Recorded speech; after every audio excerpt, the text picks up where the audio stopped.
Hello, everyone. It's Friday, May the 8th. We've got one really good thing to report. Well, I hope several things, but the first thing that's the most important to me is we've not lost anyone since the last time I was here, which yesterday, and it doesn't sound like much, but if you'll follow the other states are losing hundreds a day, and every time we lose one, it's not good. We've still lost 51 people total. I'd ask you again to please keep those people in your thoughts and prayers. Yesterday was a really important day, a National Day of Prayer, and so, you know, I'm sure those families and those people, those great West Virginians we lost, appreciate you. I'm not going to read you through what's happened in week 2 and week 3 of our reopening plan will begin this coming Monday, and guidelines for those businesses are up on our website. Week 4 will begin Monday the 18th, and we will announce business reopenings for week 4 next week and provide guidance at that time. I promised you today that we would give you guidance and a date on the Hatfields and McCoy Trail. You know, I've gotten an awful lot of feedback from a lot of different people, from our tourism people to our medical experts to people in other states, and we've weighed a lot of different factors. We know how important the Hatfields and McCoy's trails are to us economically in the southern end of the state. The biggest thing that I think we can do is just this, is I think it is an outdoor activity. I am absolutely aware of the fact that people from out of state come here and enjoy those trails and everything, and as well as our people within our state. And I am recommending that, or going to move now, that we open the trails on Thursday, May the 21st, before Memorial Day weekend. And today, as a part of my West Virginia Strong, the comeback reopening plan, I am announcing that. And but, you know, there's going to be limitations, and we're going to enforce the limitations as best we possibly can. And the limitations, you're going to see, they're going to put them up right there, and I'm going to read through them because I'm confident that we can do this. But riders are encouraged to wear face masks or face shields while stopped. Now, all riders by law must wear a helmet while riding. Self-screening. Riders are encouraged to self-screen for COVID-19 symptoms and guidelines. Temperature checks. Riders are encouraged to check temperatures and everything. If temperatures are over 100 degrees, the riders are not permitted to enter the trails. Sick riders of any kind, we will remove and ask them to remove themselves immediately and go home. On the limit of grouping, riders are prohibited from congregating along the trails. Physical distancing. Practice proper social distancing at a minimum of 6 feet while practical and safe to do so. Shared vehicles. Riders are discouraged from sharing a vehicle, you know, with anyone outside their immediate group or party. And shared equipment. Riders are discouraged from sharing safety equipment or masks. Now, the bottom line to all that is just one thing, and it's just as simple as this. Anyone that's coming to our trails, we expect you to respect us and respect our people that are here, and protect yourself, but protect us. And we will watch this, and we'll watch this like a hawk to the very best of our abilities. Now, there's no question that there's some people that are going to mess up and everything. But I think absolutely an outdoor activity such as this, and we have got to remember we cannot stay closed forever. We've got to try to reopen as we go forward. We've got to understand we have got to some way, somehow try to live with this pandemic and this disease as we go forward. We cannot all as a nation just draw in and stay at our house as a nation for months, because what will happen is just simply this. We will slip into the awfulest depression that we've ever seen. And if we slip into that, there will be food shortages. There will be neighbor against neighbor. Many of us have lived through that depression, the last depression. I didn't. My parents surely did. And absolutely, there's still people out there that did live through that depression, and they know what it was all alike and everything. And so if in fact we think the best thing is not reopen in any way and just stay at home, absolutely, you can't do that forever. And absolutely, West Virginians know how to protect ourselves. All the people that have businesses or cabins or anything or whatever it may be, follow the guidelines that are already out there. I've said it and said it and said it. And absolutely, cleanliness has got to be supreme beyond belief. People that are out in public and everything have to wear masks, we highly encourage them to wear masks and everything. Let's just continue to do what we've already done, West Virginia, and be smart. I truly understand there's two sides to this coin. It's a difficult decision. Anything we do is a difficult decision. I mean, it is as simple as I've said over and over. On this left hand, you've got risk. On this right hand, you've got the possibility of an all-out and out depression. Now, and somewhere in between is where we've got to land.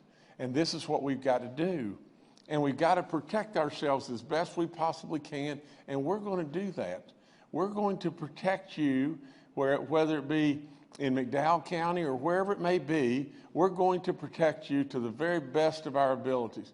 We're going to be ready to take over a situation if it gets bad, if we have some kind of outbreak or whatever, but we're going to protect you.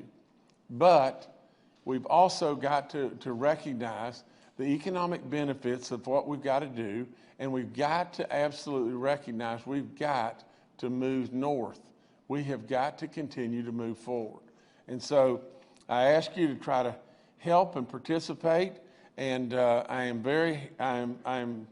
am happy about reopening the trails, but I'm also concerned. And so I'm gonna just leave it at that, and we're gonna monitor in every way. And I hope that each and every person that is on those trails or in our buildings or whatever it may be, respect every single thing about the great values of West Virginia and what we've already done. We'll watch it as best we can, and if we've got to stop or we've got to back up or slow down, we'll do any one of the three. Now, if I could just report real quick here on our numbers today. Our numbers look even better. You know, where we spiked up there and just a little teeny bit above our trend line on one day, and we had a 3.1. We're back to where yesterday we had a 1.8, which is really great. You know, our overall cumulative to positive test is now 2.20. Unbelievable. That's the lowest it's been. You know, as far as our active cases versus our recovered cases, you know, you can see the blue line is the active cases that we're treating, which is somewhere it looks like around 488 or something like that, and the orange line is the cases that have recovered, and they're now somewhere around 740. So we've got 488 we're treating and 740 that have recovered, and that's the way we want it to do. We want it to continue to just widen and widen and widen, where the blue line goes down and the orange line keeps going up. We have now tested in West Virginia 3.3% of our population. The closest state to us is 2.4, and that's Maryland. You know, Pennsylvania is at 2% flat. The nation is at a pace of 2.4, and we're at 3.3. So we're testing significantly more of our population than the nation as an average or any of our surrounding states. We're going to continue to do so. We announced yesterday that we're putting out an order to test all the assisted living places and the daycares, and we're going to just continue to test more and more and more and stay on top of this in every way and still try to ease us back with baby steps into a reopening. And so I hope we'll celebrate the fact that we're moving back in southern West Virginia to opening our trails, but we've got to be really careful. And now, if I could just touch on just a couple other things real quick. I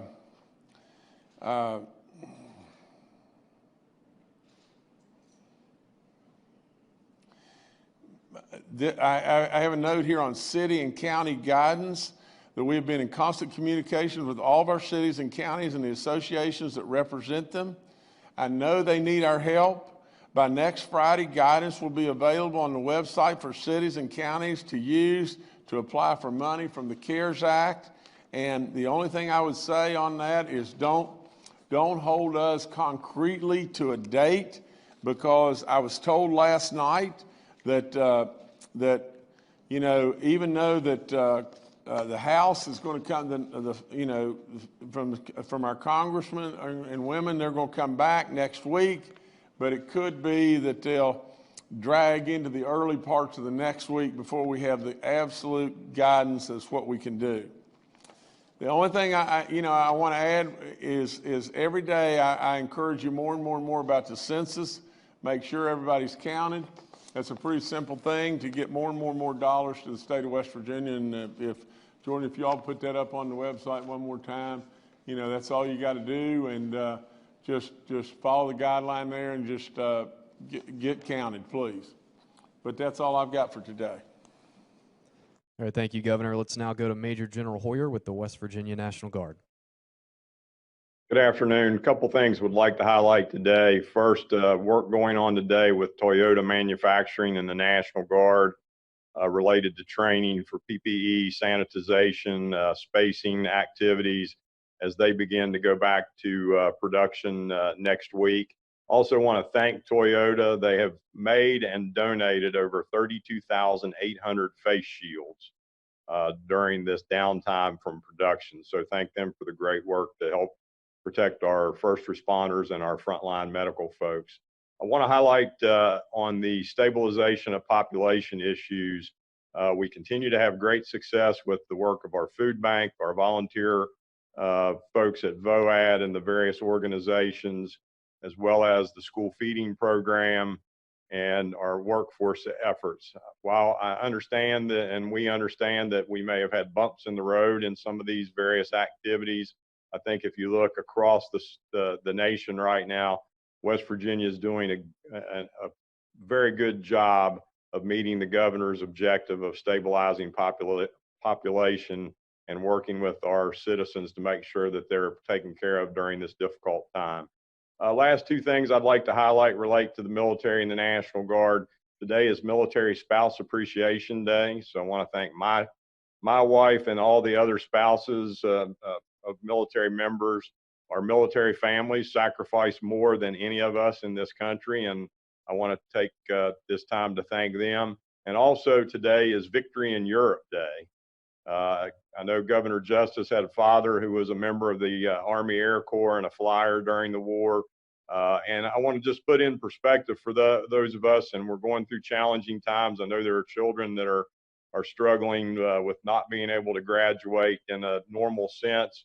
But I think back of my grandfather, who was the father of four, who left at the age of 35 and went off to war during World War II, and my uncle, who left before graduation and went to war. So we want to thank all those military World War II veterans who are still with us today. and their families and thank them for the sacrifices they've made on behalf of our nation. Thank you. Thank you, General. Next, let's go to the West Virginia DHHR with Secretary Bill Crouch and Dr. Kathy Slim. Good afternoon, everyone. I want to say that Sunday is Mother's Day. This is a great opportunity to thank your mother for those times that she's been there for you and recognize her role in our lives. You may be wondering how to celebrate Mother's Day in the midst of this pandemic, especially those mothers who are at high risk and who are high in age. While it is critical to continue following the guidelines of good hand washing and social distancing and wearing face coverings, there are ways to honor mom that do not pose a risk for disease transmission.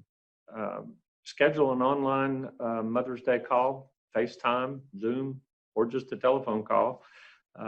Send a gift.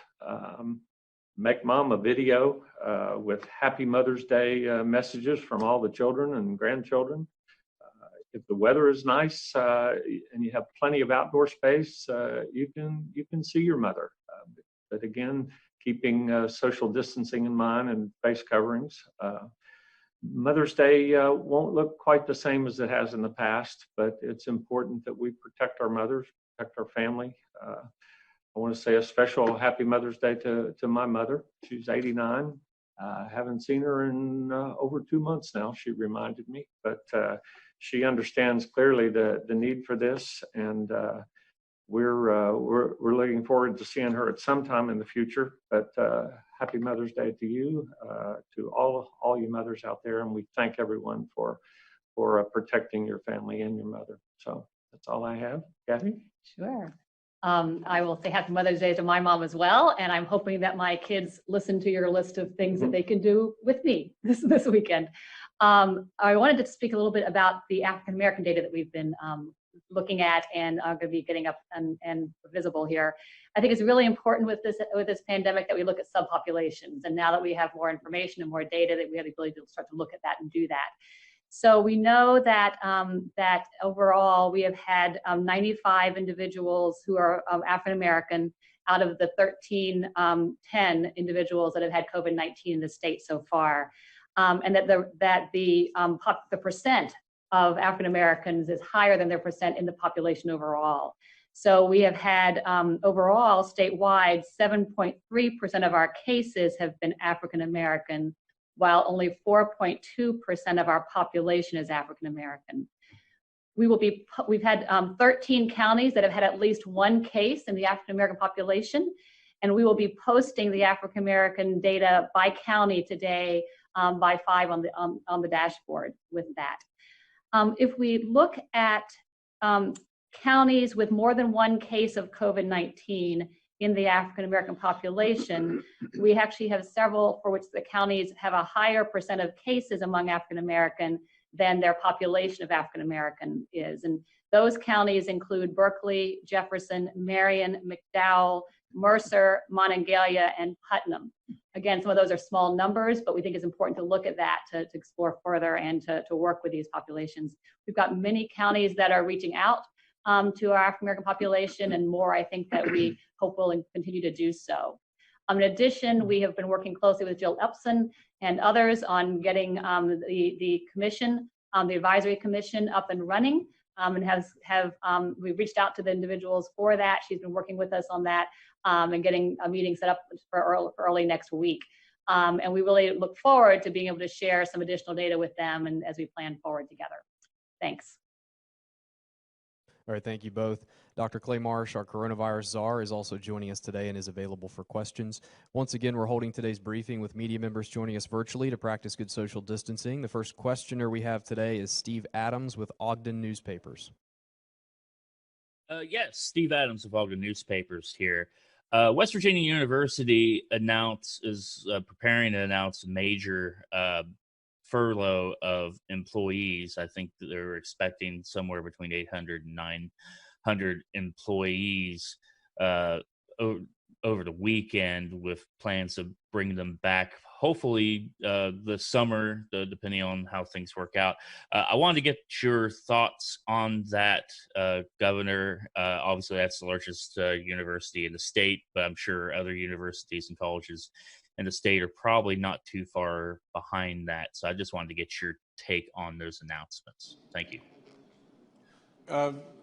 Stephen, we're really just waiting on guidelines and rules.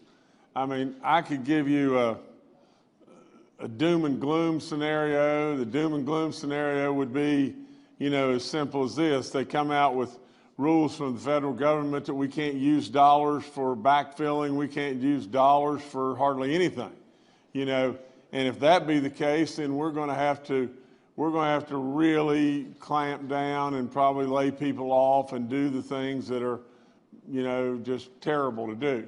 On the other hand, I don't believe that. I don't believe that's going to happen. I believe what's going to happen is our revenue people are going to find ways and everything that we can absolutely keep these people, whole and keep moving forward and bridge ourselves to being able to get back to work. As far as WVU, I don't know the specifics about that, but we have significant dollars, that we know are going to flow to the higher ed community and, from the federal government as well. I know that today there's like 25, universities across the state where, attorneys are basically suing, on the behalf of kids that said, they didn't get the benefits of being together or being in a dorm or wherever it may be, or going to the gyms or whatever, and the fees that were charged to them for tuition, they didn't get the benefit of being together and the education there. There's all kinds of things that that are still unanswered, and as we continue to go forward and everything, we just try to knock them down with the rules and the guidelines that we get. And so, as we keep going forward, that's all I know I can tell you. We've got to get the rules and the guidelines from the federal government in regard to different things we can do. I'll be meeting again this afternoon with our revenue people and everything. There's certain things that we've already got guidelines that we'll be able to take care of, and we'll be taking care of them immediately. So, I know it's not exactly the pinpoint answer that I want to be able to give you, but I can't give you that until I get the rules. And so, or get all the rules and that I feel like are coming. And I think once we see everything as it unfolds, I hope and pray that we'll be able to see our universities thriving and our schools thriving, and as well as our state. All right, thank you, Steve. Next, we'll go to Annie Moore with WVVA. Hey, Governor, it's Annie with WVVA. If a daycare does have a positive test, what is the protocol for closing and then reopening? Closing and reopening, and I didn't get the first part, Annie, I'm sorry. So if a daycare does have a positive test among a worker or one of the children that go there, what's the policy for closing and then reopening? Okay, I can answer that, but I think our people, Dr. Marsh or Dr. Schlemp or Secretary Krause can answer it better. So maybe you guys have that. I can speak to some of that. In situations where we've had positives, what happened is the facilities have closed themselves for cleaning, and then they initiate work with the health department to see if there needs to be what further action needs to be taken. So we had a call yesterday with all the daycare center providers related to guidance around outbreak management in these settings. And this would not necessarily be an outbreak with identifying a single case with that, but what would you do if we saw further spread? And so in that situation, there's guidance that we got their input on yesterday and shared with them, and we'll continue to work to refine that to make it practical and effective for them. All right, thank you, Annie. Next, we'll go to David Beard with the Dominion Post. Hi. My question is inspired by an article that was brought to my attention in the New York Times, and it has to do with when we as we continue to expand testing. Nebraska is trying something called group testing, where they'll pull 10 samples, for example, into a single test, and allows you to test more, do more testing, but you only retest if one group has a positive. It has its pros and cons depending on the percentage of the virus in the population, but I wonder if that's something that you've been monitoring to see how that works, and if it's something to be considered for West Virginia. Thanks. Well, let me jump in, and then I want Clay to come back in on this, because Clay knows this way better than I. But just think of the math. You know, I mean, I think what they're doing is just as simple as this. If they combine 10, 10, 10, and 10, maybe they can move faster. And then if one of the 10 comes up a positive and everything, you know, that they have any kind of positive in that 10, then they can go back to the 10 and find out exactly which one, and test them individually. So, you know, mathematically it makes some sense. But I think we're moving, you know, and having the ability to move forward with testing to where we really don't have to basically cluster in order to be able to move forward. But Dr. Marsh, if you can answer, please. Yeah, David, thank you. I think that there's many ways strategically to test. Ultimately, that is a way to try to amplify the numbers.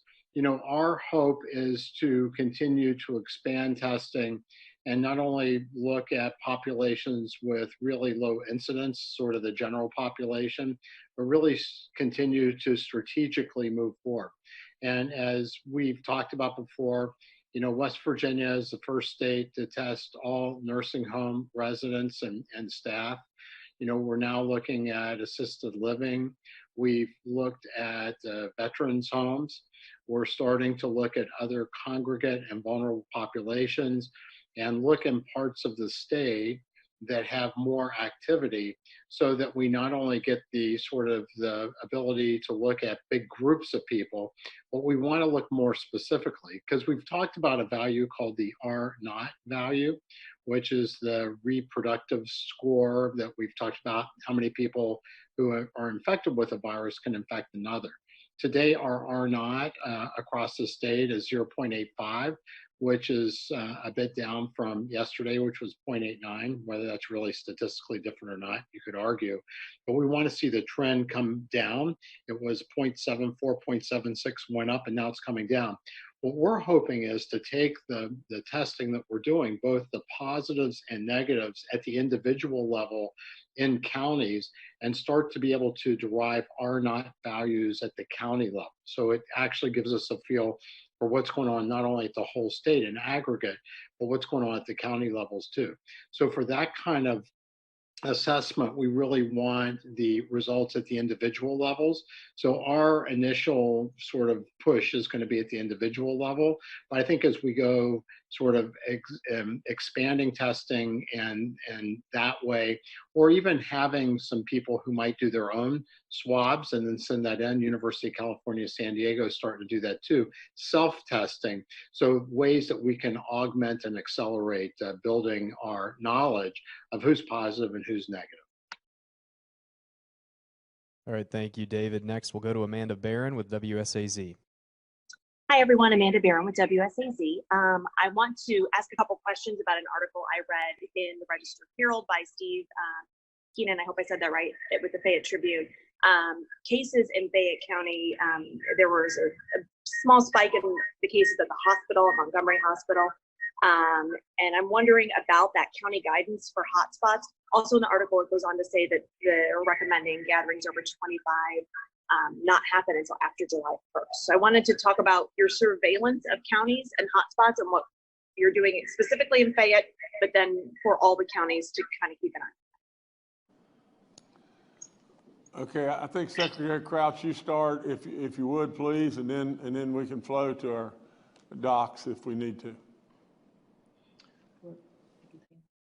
Yes, thank you, Governor. Actually, Kathy has more information on the Fayette County situation, more current information. So we'll let her answer that, if that's all right. Yes, we're down in Fayette County yesterday and are working with them actively as they are exploring what's happening currently there.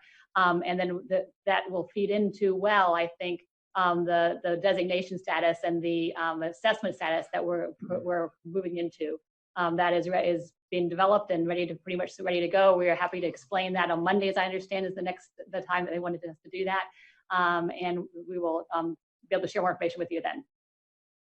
But yes, we're actively working with Fayette, and they are great partners to work with. All right. Thank you, Amanda. Next, we'll go to Kenny Bass, WCHS.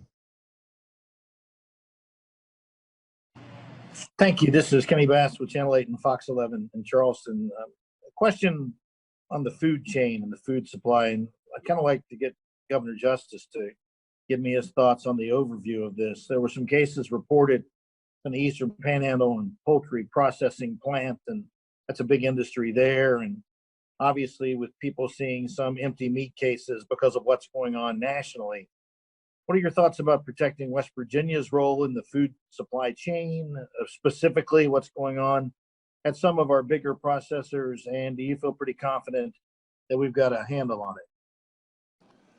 Well, Kenny, first and foremost, we've got to recognize in West Virginia we are gigantic importers of food, and so what goes on a national scene will surely materially affect us. However, the situation you're referring to about the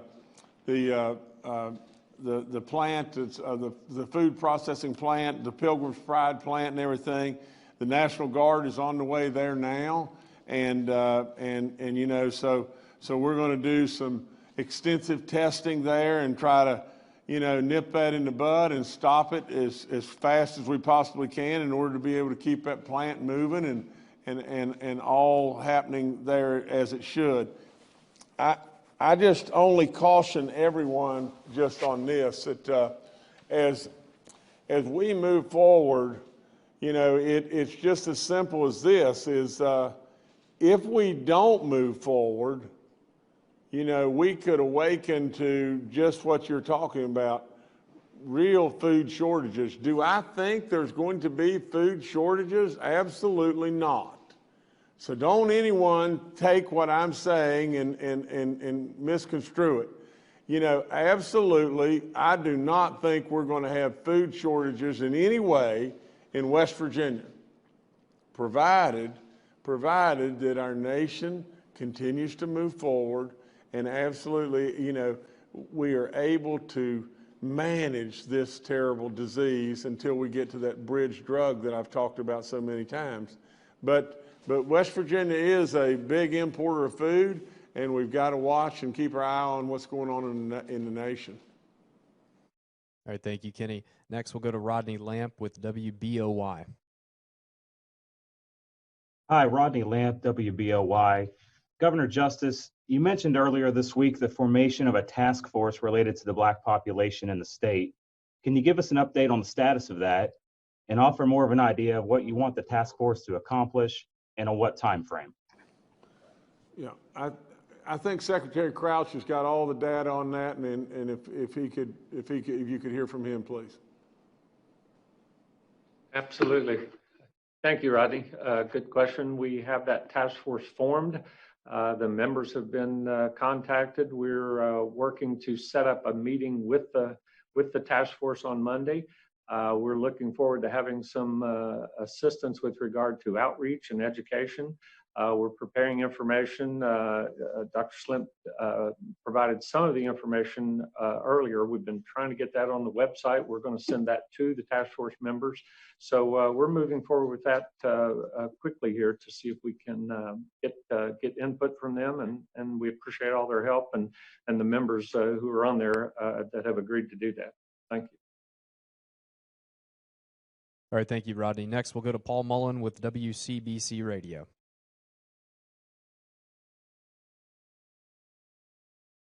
Good afternoon, everyone. A question for Secretary Crouch. I've gone to the website, and the list of nursing homes has a total of 17 on it right now. When will that site include all of the nursing homes in West Virginia? Is there a goal, and have you gotten all the testing back yet? Yes, thank you for the question. We should have all of the testing back. We're still compiling that. I think there may be a few tests still outstanding. We had hoped to have that this week. As we've reported in the past, some of our partners out there in terms of the labs are a little slow getting information back. We hope to have that online. That information on the website, we're going to add all of the nursing homes in the state on there. There are 123. That particular slide is simply those nursing homes that have had positive COVID positive cases. So that's led to a little bit of confusion in terms of where all of the others are. The others have not had positive staff or positive patients, but we're going to add everyone on there and see if we can provide a little bit more information. Adding to the website and making those changes, our staff has done a tremendous job in trying to keep up with that, but it still takes a little time sometimes to get that information prepared so that it will go on the website and be understandable for everyone. So we're working hard on doing that. All right, thank you, Paul. Next, we'll go to Anna Saunders with WOAY. Hi, Governor. It's Anna with WOAY. You talked about the Hatfield-McCoy trails, but can we expect a similar update soon for rafting season? Because I know we've gotten a lot of concern here in Fayette County, not just economically, but of course public concern about out-of-state guests, especially as Fayette County cases have gone from 7 to 30 in the past 2 weeks. Well, all I can tell you is we're watching it. We're trying to move forward as cautiously as we possibly can. You know, there's no perfect solution here. There's no point in me telling you that. The last thing I'm going to ever do is tell you anything except the truth. You know, you can see the whole group of people that's around me, and then you can't see all of their disciples that are out in all kinds of different areas. You can't see, you know, all of our interactions with the federal government. You can't see all the interactions with the experts, whether they be at universities or they be at hospitals like Johns Hopkins or whatever. You know, you can't see all of that that's going on. If you could see it all, you would probably feel more comforted and everything. However, you would also know that there's no perfect answer here. There's no perfect answer to a pandemic that no one has ever seen before. And absolutely, you know, we know the downside of doing nothing. We know the downside of doing too much. And what we're trying to do is hit the bullseye, but do it in a way of absolutely moving proactively, but moving in baby steps. And that's what we're trying to do. And that's what we're going to continue to do. I was on a national radio show just a little bit ago with Brian Kilmeade. And he was talking a whole lot about what had happened in New York. Well, what happened in New York was just one thing. New York got caught in a situation that they had not acted, and they had not acted proactively. And then all of a sudden, they're in the middle of a firestorm like they can't stop. You know, we didn't do that. You know, if you'll just think back about what we did, you know, we first closed the nursing homes to visitation. The next thing, we closed our schools. We absolutely tested all of our nursing homes. Now we're testing all the assisted living. We're moving really slowly compared to a lot of other states and everything, but yet our numbers would tell us, you don't have to do that, West Virginia. You can just open the whole state tomorrow and everything. Your numbers are so good, just open the whole state. No way we're doing that. We're not doing that. We're going to go slow enough that we protect our people to the very, very best of all of our abilities. And that's what we're doing. We're going absolute baby steps, and we're going to continue to do that and everything. And as we continue to move forward, if our numbers and everything, you know, allow us to move, we're going to keep moving, but only in baby steps. All right, thank you, Anna. Next, let's go to Charles Young with WV News. This is Charles Young with WV News. Governor, this kind of follows up on what Anna just asked and your answers there. But earlier this week, you know, you and other officials indicated we were slowing down the aggressiveness of the reopening plan. The other day, you indicated that we were at least a few weeks out from sending government workers back to their offices. But we proceeded with the Hatfield-McCoy Trail, and you said we're going to have week 4 guidance. Can you give us a little bit of insight into what will be in that week 4 guidance? What businesses are we considering for week 4?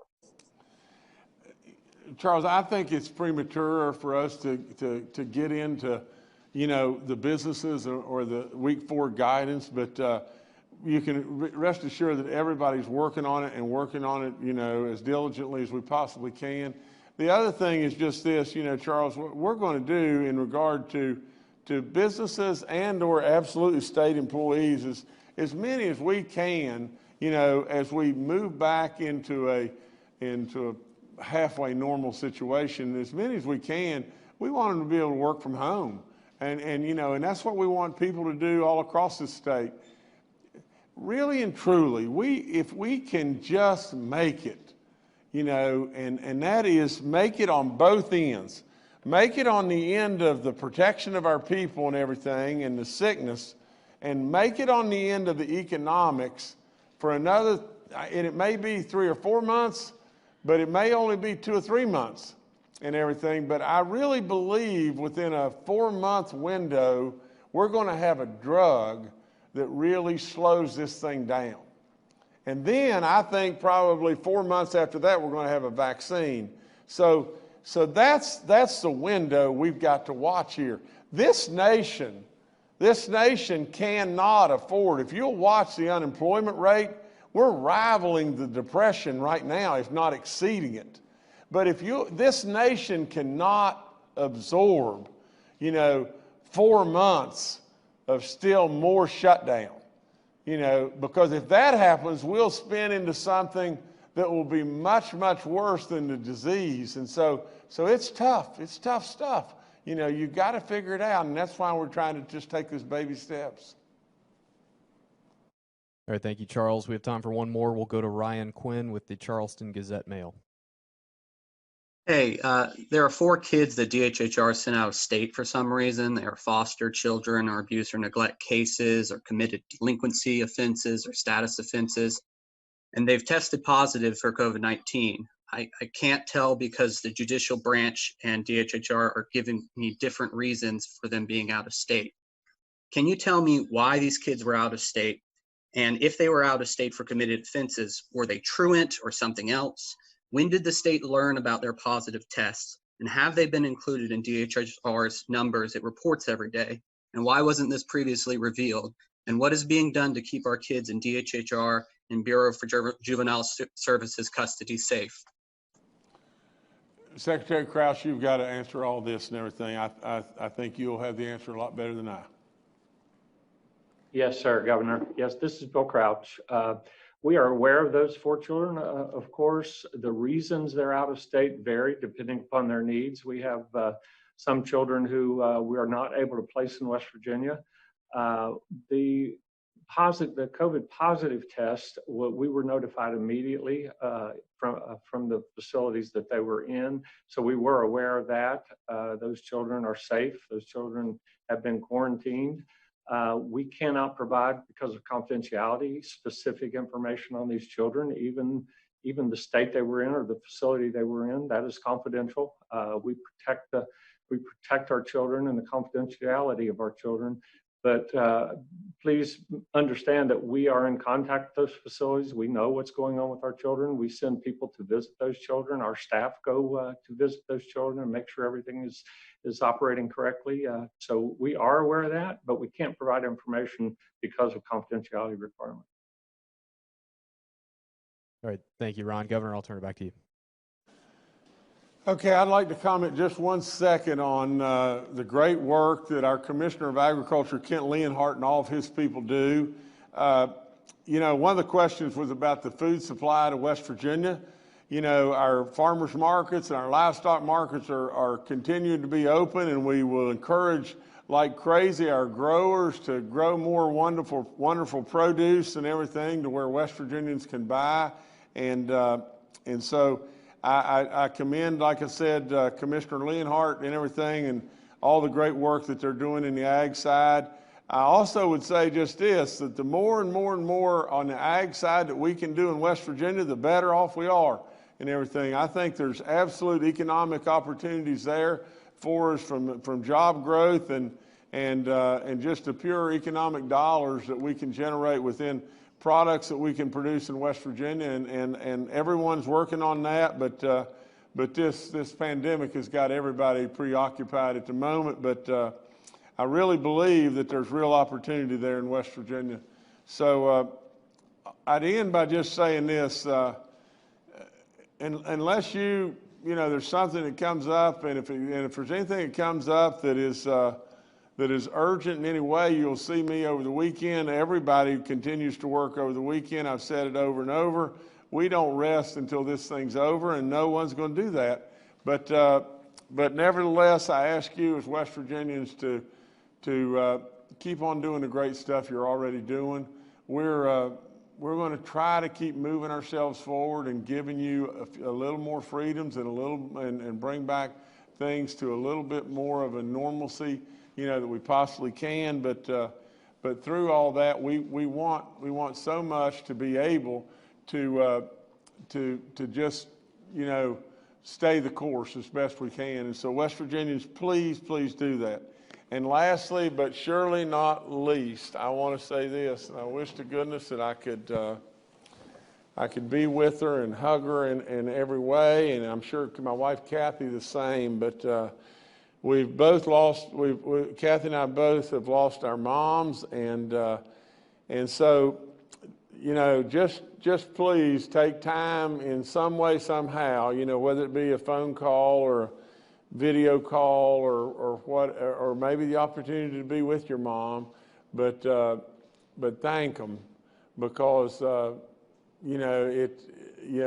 be a day when your mom will be gone, and so I'm confident as I can be that I'll see my mom again and Kathy hers, someday in heaven, but at the same time, I wish to goodness they were here.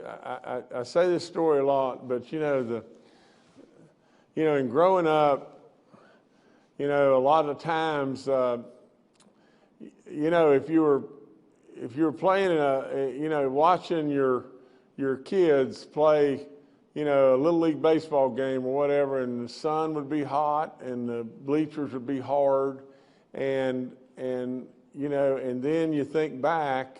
And from the standpoint of,